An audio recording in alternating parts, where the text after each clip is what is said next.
Our world has changed, and the environment students live in is vastly different than the one their teachers experienced as children.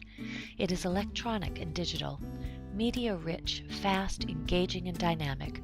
By the time our students graduate, they will have spent as much time online as a professional pianist would have spent practicing. Mark Prensky describes this generation as twitch speed. It is their accepted norm to have instant access to information, goods and services at the tap of a screen. They expect to be able to communicate with anyone, anywhere, at any time. More importantly, there is strong indirect evidence that these digital natives think differently, that in fact their brains are physiologically different from those raised in the pre-digital world. And so, as educators, we must ask, how are we preparing these digital natives, our students, for the 21st century? What does it mean to be digitally literate?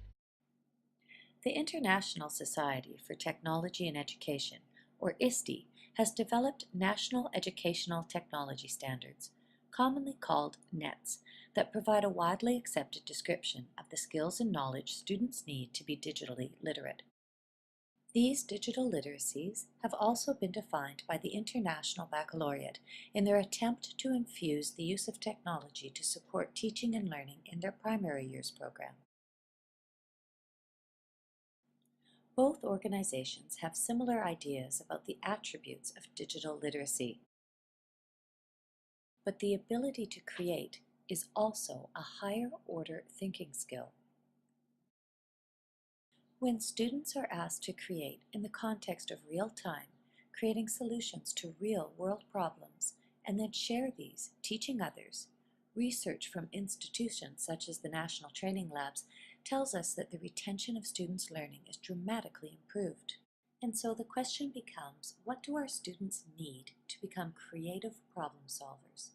How have we changed to facilitate this? In Sir Ken Robinson's book, The Element, he states that the mistake made by many policymakers in education is to believe that the best way to face the future is to improve upon what was done in the past. But we know this is not working. Our world has changed, and so have its inhabitants. We need to transform our education systems to meet the needs of our digital children.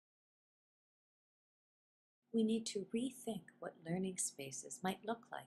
Do they encourage collaboration, both locally and globally? Do they provide for the use of appropriate tools for our digital age? Do they empower students to create content, solve problems, and share their findings, teaching others in the process? Many educators worry about keeping up with technology, which is understandable as the rate of change makes this a futile exercise. But students today will be better served if we focus our energies on designing spaces that facilitate learning in a digital age. As always, education must consider the needs of people and how to best support meaningful learning.